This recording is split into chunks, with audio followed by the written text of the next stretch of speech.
ಆತ್ಮೀಯ ವಿದ್ಯಾರ್ಥಿಗಳೇ, ಇಂದಿನ ತರಗತಿಯಲ್ಲಿ ನಕ್ಷೆಯ ಮುಂದಿನ ಅಂದ್ರೆ ನಕ್ಷಾ ಕ್ರಮದಿಂದ ಪರಿಹಾರಗಳನ್ನ ಅಂದ್ರೆ ಎರಡು ಚರಾಕ್ಷರಗಳ ಜೋಡಿ ಸಮೀಕರಣಗಳಿಗೆ ನಕ್ಷಾ ಕ್ರಮದಿಂದ ಪರಿಹಾರವನ್ನ ಯಾವ ರೀತಿಯಾಗಿ ಕಂಡುಹಿಡಿಯಬೇಕು ಅಂತಕ್ಕಂಥದ್ದನ್ನ ಇಂದಿನ ತರಗತಿಯಲ್ಲಿ ನೋಡ್ತಾ ಹೋಗೋಣ. ಇದು ಕೂಡ 4 ಅಂಕದ ಅತಿ ಮುಖ್ಯವಾಗಿರ್ತಕ್ಕಂತಹ ಪ್ರಶ್ನೆ ಆಗಿರುತ್ತೆ. ಇಲ್ಲಿ ನಮಗೆ ಕೊಟ್ಟಿರ್ತಕ್ಕಂತಹ ಜೋಡಿ ಸಮೀಕರಣಗಳು ಯಾವ್ಯಾವಪ್ಪ ಅಂದ್ರೆ ಒಂದನೇದು x plus y is equal to 5 ಅಂತಕ್ಕಂಥದ್ದು, ಇನ್ನು ಒಂದು 2x plus 2y is equal to 10 ಅಂತಕ್ಕಂಥದ್ದು. ಈ ಜೋಡಿ ಸಮೀಕರಣಗಳನ್ನ ನಾವೇನ್ ಮಾಡ್ಬೇಕಪ್ಪ ಅಂದ್ರೆ ನಕ್ಷಾ ಕ್ರಮದಿಂದ ಪರಿಹಾರವನ್ನು ಏನ್ ಮಾಡ್ಬೇಕು ಕಂಡುಹಿಡಿಯಬೇಕಾಗಿರುತ್ತೆ. ಹಾಗಾಗಿ ಮೊದಲನೇ ಸಮೀಕರಣ ಏನಿದೆಯಪ್ಪ ಅಂದ್ರೆ x ಮತ್ತು y ಇದೆ. ಇಲ್ಲಿ ಎರಡನೇ ಸಮೀಕರಣ 2x plus 2y is equal to 10 ಇದೆ. ಹಾಗಾಗಿ ನಾವು ಮೊದಲನೇ ಸಮೀಕರಣವನ್ನು ಬಿಡಿಸಬೇಕಪ್ಪ ಅಂದ್ರೆ ಮೊದಲಿಗೆ ಮತ್ತು x ಮತ್ತು y ಬೆಲೆಗಳನ್ನು ನಾವೇನ್ ಮಾಡ್ತಾ ಹೋಗ್ಬೇಕು ಕಂಡುಹಿಡಿತಾ ಹೋಗ್ಬೇಕು. x ಮತ್ತು y ಬೆಲೆಗಳನ್ನ ಕಂಡುಹಿಡಿಯಬೇಕಪ್ಪ ಅಂದ್ರೆ x ನ ಬೆಲೆಗಳನ್ನ ಊಹಾತ್ಮಕವಾಗಿ ತಗೊಂತಾ ಹೋಗ್ಬೇಕು. x is equal to 0 ಆಗಿರಲಿ, ಆಮೇಲೆ x is equal to 2 ಆಗಿರಲಿ ಅಂತ ತಗೊಂಡಾಗ ಈಗ x ನ ಬೆಲೆ 0 ಆಗಿದ್ದಾಗ y ನ ಬೆಲೆ ಏನಾಗುತ್ತೆ ಅಂತಕ್ಕಂಥದನ್ನ ಕಂಡುಹಿಡಿಯಬೇಕಪ್ಪ ಅಂದ್ರೆ ಮೊದಲನೇ ಸಮೀಕರಣವನ್ನ x plus y is equal to 5 ಅಂತಕ್ಕಂಥದನ್ನ ಬರ್ಕೊಂಡು ಈಗ ನಮಗೆ x ಬೆಲೆ ಏನಿದೆ 0 ಇದೆ, x ನ ಬೆಲೆ 0 ಆಗಿರುತ್ತೆ, ಪ್ಲಸ್ y ಗೆ y is equal to 5 ಅಂತಕ್ಕಂಥದ್ದು. ಈಗ y plus 0 ಅನ್ನ ಗುಣಿಸಿದಪ್ಪ ಅಂದ್ರೆ ನಮಗೆ y ನೇ ಬರುತ್ತೆ, y is equal to 5 ಅಂತಕ್ಕಂಥದ್ದು. ಅಂದ್ರೆ x ನ ಬೆಲೆ 0 ಆದಾಗ y ನ ಬೆಲೆ 5 ಅಂತಕ್ಕಂಥದ್ದು ಬರ್ತಾ ಹೋಗುತ್ತೆ ಅಂತ. ನೆಕ್ಸ್ಟ್ ಅದೇ ರೀತಿನೇ ಈಗ x ನ ಬೆಲೆ 2 ಆದಾಗ y ನ ಬೆಲೆ ಎಷ್ಟಾಗುತ್ತೆ ಅಂತಕ್ಕಂಥದ್ದು ನೋಡ್ಬೇಕಪ್ಪ ಅಂದ್ರೆ x plus y is equal to 5 ಒಂದನೇ ಸಮೀಕರಣವನ್ನ ಬರೀತಾ ಹೋಗ್ಬೇಕು. x ನ ಬೆಲೆ 2 ಆಗಿರುತ್ತೆ, plus y is equal to y ಗೆ y is equal to 5 ಕ್ಕೆ 5. y ಬೆಲೆ ಕಂಡುಹಿಡಿಯಬೇಕಾಗಿರೋದ್ರಿಂದ ನಾವು y ಬೆಲೆಯನ್ನ LHS ಭಾಗದಲ್ಲೇ ಉಳಿಸ್ಕೋಬೇಕು. LHS ಕಡೆ ಇದ್ರೆ LHS ಅನ್ನು ಉಳಿಸ್ಕೋಬೇಕು, RHS ಕಡೆ ಇದ್ರೆ RHS ಕಡೆಯನ್ನು ಉಳಿಸ್ಕೋಬೇಕು. is equal to ಆದ ನಂತರ 5 ಇದೆ, ಈ ಪ್ಲಸ್ 2 ಆ ಕಡೆ ಬಂದಪ್ಪ ಅಂದ್ರೆ ಮೈನಸ್ 2 ಆಗುತ್ತೆ. y is equal to 5 ರಲ್ಲಿ 2 ಬಂದಪ್ಪ ಅಂದ್ರೆ 3 ಅಂತಕ್ಕಂಥದ್ದು ಬರುತ್ತೆ. ಹಾಗಾಗಿ x ನ ಬೆಲೆ 2 ಆದಾಗ y ನ ಬೆಲೆ ಎಷ್ಟಾಗುತ್ತೆ 3 ಅಂತಕ್ಕಂಥದ್ದು ಬರ್ತಾ ಹೋಗುತ್ತೆ. ಇದು ಒಂದನೇ ಸಮೀಕರಣದಲ್ಲಿ ನಾವು ಕಂಡುಹಿಡಿಯತಕ್ಕಂತಹ x ಮತ್ತು y ನ ಬೆಲೆಗಳು ಆಗಿರುತ್ತವೆ. ಅದೇ ರೀತಿನೇ ಎರಡನೇ ಸಮೀಕರಣದಲ್ಲಿ ನಾವು ಕೂಡ x ಮತ್ತು y ಬೆಲೆಗಳನ್ನ ಫೈಂಡ್ ಔಟ್ ಮಾಡಬೇಕಾಗುತ್ತೆ. ಇದೇ ಸೇಮ್ ಅಂದ್ರೆ x ಮತ್ತು y ಬೆಲೆಗಳು ಅಂದ್ರೆ ನಾವು ಊಹಾತ್ಮಕವಾಗಿ x ನ ಬೆಲೆಗಳನ್ನ ತಗೊಳ್ಳಬೇಕಾಗಿರೋದ್ರಿಂದ x is equal to 0 ಆಗಿರಲಿ, ಅದೇ x is equal to 2 ತಗೊಂಡಿರೋದ್ರಿಂದ ಇಲ್ಲಿ ಕೂಡ ನಾವು 2 ತಗೋಬಹುದು ಅಥವಾ ಬೇರೆ ಯಾವ್ದಾದ್ರು ಸಂಖ್ಯೆನ ತಗೋಬಹುದು. ಬಟ್ ಅದಿಲ್ಲಿ ಡಿವೈಡೆಡ್ ಬೈ ಬರುವಂತಹ ಸಿಚುವೇಶನ್ ಇರೋದ್ರಿಂದ ನಾವು ಈಗ ಈ 10 ಅಥವಾ ಇಲ್ಲಿಂದ ಇದನ್ನು ಗುಣಿಸಿರ್ತಕ್ಕಂಥ ಸಂಖ್ಯೆ 2 ರಿಂದ ಭಾಗ ಆಗ್ತಕ್ಕಂಥ ಸಂಖ್ಯೆಯನ್ನ ತಗೋಬೇಕಾಗುತ್ತೆ. ಹಾಗಾಗಿ 0 ಮತ್ತು 2 ಆಗಿರಲಿ, ಇಲ್ಲೇನು ತಗೊಂಡಿದ್ವಿ ಅದನ್ನೇ ನಂಬರ್ ಅನ್ನ ತಗೊಂಡಿದ್ವಿ ಅಥವಾ ಬೇರೆ ನಂಬರ್ ತಗೊಂಡ್ರು ಕೂಡ ನಾವು ಈಸಿಯಾಗಿ ಮಾಡ್ತಾ ಹೋಗ್ಬೋದು ಅಂತಕ್ಕಂಥದ್ದು. ಈಗ x 2x plus 2y is equal to 10 ಅಂತಕ್ಕಂಥದ್ದು. ಇಲ್ಲಿ x ನ ಬೆಲೆ 0 ಇದೆ, ಇಲ್ಲಿ x ನ ಬೆಲೆ 2 ಇದೆ, 2 x ನ ಬೆಲೆ 0 ಆದಾಗ ಅಂದ್ರೆ x is equal to 0, ಇಲ್ಲಿ x ನ ಬೆಲೆ 0 ಇರೋದ್ರಿಂದ 0 ಅನ್ನು ತುಂಬುತ್ತಾ ಹೋಗ್ಬೇಕು. ಪ್ಲಸ್ ಪ್ಲಸ್ 2y ಗೆ 2y is equal to 10 ಅಂತಕ್ಕಂಥದ್ದು. 2 into 0 0 ಪ್ಲಸ್ 2 into y 2 ಅಂದ್ರೆ 2y ಗೆ 2y is equal to 10. 2y ಗೆ 0 ಅನ್ನು ಕೂಡಿಸಿದಪ್ಪ ಅಂದ್ರೆ 2y ಬರುತ್ತೆ. ಹಾಗಾಗಿ ನಮಗೆ y ಬೆಲೆ ಬೇಕಾಗಿರೋದ್ರಿಂದ y is equal to 10. ಈ ಭಾಗದಲ್ಲಿ ಏನು ಇಲ್ಲ ಅಂದ್ರೆ ಇಂಟು ಇರುತ್ತೆ, ಇಂಟು ಕನ್ನಡ ಓದಪ್ಪ ಅಂದ್ರೆ ಏನಾಗುತ್ತೆ ಡಿವೈಡೆಡ್ ಬೈ 2 ಆಗುತ್ತೆ. ಹಾಗಾಗಿ 2 1 2 2 5 10 y is equal to ಏನಂತ ಬರುತ್ತೆ 5 ಅಂತಕ್ಕಂಥ ಬರುತ್ತೆ. ಅಂದ್ರೆ x ನ ಬೆಲೆ 0 ಆದಾಗ y ನ ಬೆಲೆ ಕೂಡ 5 ಅಂತಕ್ಕಂಥದ್ದು ಬರ್ತಾ ಹೋಗುತ್ತೆ. ನೆಕ್ಸ್ಟ್ ನಾವು ಇಲ್ಲಿ 2 ಇರೋದು ಅಥವಾ ಇವೆರಡು ಒಂದೇ ಅಂತ ಸೇಮ್ ಏನಾದರೂ ನಿಮಗೆ ಕನ್ಫ್ಯೂಷನ್ ಅನ್ಸುತ್ತೆ, ಇದನ್ನು ಕೂಡ ನಾವು ಚೇಂಜ್ ಮಾಡ್ತಕ್ಕಂಥದ್ದು ನೋಡೋಣ. ಈಗ x is equal to 3 ಆಗಿದೆ ಅಂತ ತಗೊಳ್ಳೋಣ, ಸ್ವಲ್ಪ ಕನ್ಫ್ಯೂಸ್ ಏನಾರ ಆದಪ್ಪ ಅಂದ್ರೆ ಅಥವಾ ಏನಾದ್ರು ಡೌಟ್ ಇದ್ದಂದ್ರೆ ಇಲ್ಲಿ ಇರ್ತಕ್ಕಂಥ ಇಲ್ಲೇ ತಗೊಂಡಿವಿ ಏನಾದ್ರು ಸ್ವಲ್ಪ ಡೌಟ್ ಇದ್ದಪ್ಪ ಅಂದ್ರೆ ಇಲ್ಲಿ ಒಂದು ನಂಬರ್ಸ್ ನ ಚೇಂಜ್ ಮಾಡ್ತಾ ಹೋಗೋಣ. 2x plus 2y is equal to 10 ಅಂತಕ್ಕಂಥದ್ದು.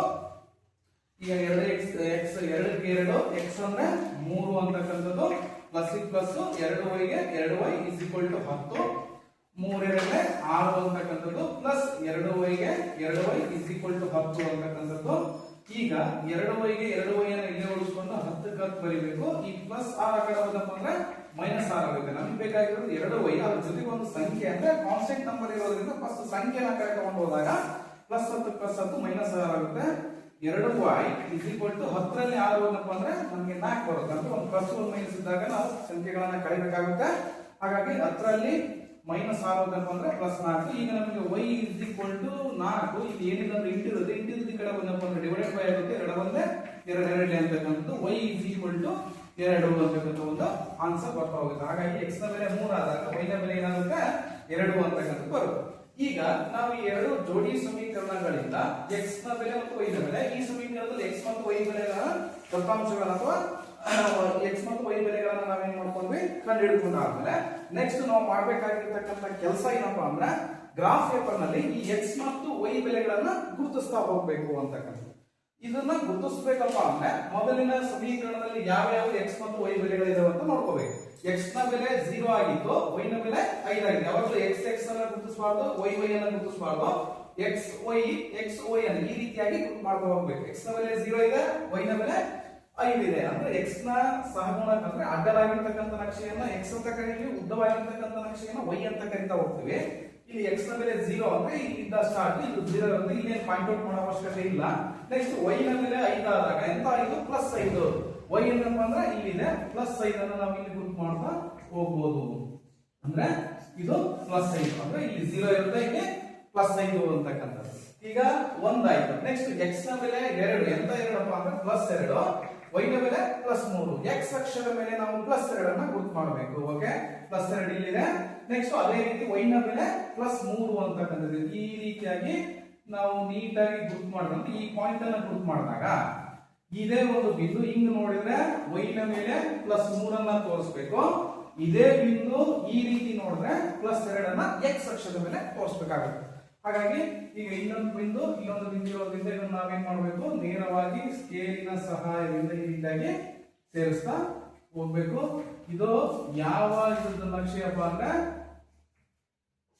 x + y = 5 ಅಂದ್ರೆ ಸಮೀಕರಣ 1ರ ನಕ್ಷೆ ಆಗಿರುತ್ತೆ. ಇದು 0, 5 ಆಗಿರುತ್ತೆ. ಈ ಬಿಂದು +2, +3 ಆಗಿರುತ್ತೆ ಅಂತಕ್ಕಂಥದ್ದು. ಅಂದ್ರೆ x ಮತ್ತು y ಗಳ ಬೆಲೆಯನ್ನು ಒಂದು ಸಮೀಕರಣದಲ್ಲಿ ಗುರುತು ಮಾಡಿದ್ವಿ ಅಂತ.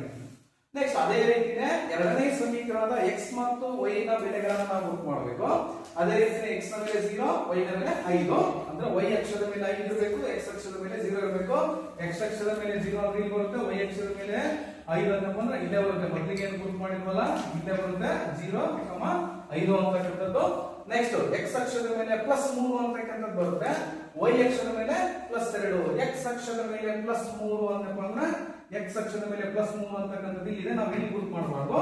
y ಅಕ್ಷದ ಮೇಲೆ +2 ಅಂತಕ್ಕಂಥದ್ದು ಇರೋದ್ರಿಂದ ನಾವು ಇಲ್ಲಿ ಗುರುತು ಮಾಡ್ತಾ ಹೋಗ್ತೀವಿ. ಅಂದ್ರೆ ಈ ಭಾಗದಲ್ಲಿ ನೋಡಿದ್ರೆ y ಅಕ್ಷದ ಮೇಲೆ +2 ಬರಬೇಕು, ಈ ರೀತಿ ನೋಡಿದ್ರೆ x ಅಕ್ಷದ ಮೇಲೆ +3 ಅಂತಕ್ಕಂಥದ್ದು ಬರಬೇಕು.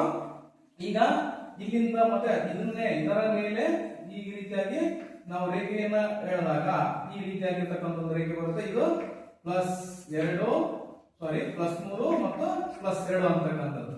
ಈಗ ನಾವು ಈ ರೀತಿಯಾಗಿರ್ತಕ್ಕಂಥ ಒಂದು ನಕ್ಷೆಯನ್ನ ರಚನೆ ಮಾಡಿದ ಆದ ಮೇಲೆ ಇದು ಐಕ್ಯಗೊಳ್ಳುವ ರೇಖೆ ಅಂತಕ್ಕಂಥದ್ದು ನಮಗೆ ಗೊತ್ತಾಯ್ತು. ಯಾಕಂದ್ರೆ ಒಂದರ ಮೇಲೆ ಒಂದು ಬಂದಿರತಕ್ಕಂಥ ರೇಖೆ. ಈ ರೀತಿಯಾಗಿ ನಾವು ರಚನೆ ಮಾಡಿದಪ್ಪ ಅಂದ್ರೆ ಮೊದಲಿಗೆ x ಬೆಲೆ y ಬೆಲೆಗಳು, x ಮತ್ತು y ಬೆಲೆಗಳನ್ನ ಕಂಡುಹಿಡಿದುಕೊಂಡಾದ್ಮೇಲೆ x ನ ಬೆಲೆಗಳನ್ನ ಮತ್ತು y ನ ಬೆಲೆಗಳನ್ನ ಈ ರೀತಿಯಾಗಿ ಗ್ರಾಫ್ ನಲ್ಲಿ ಗುರುತಿಸಿದ ಆದ್ಮೇಲೆ ಇಷ್ಟು ಮಾಡಿದಪ್ಪ ಅಂದ್ರೆ ಇಲ್ಲಿಗೆ ಈ ಗ್ರಾಫ್ ನ ಅಂತಕ್ಕಂಥದ್ದು ಮುಗಿತಾ ಹೋಗುತ್ತೆ.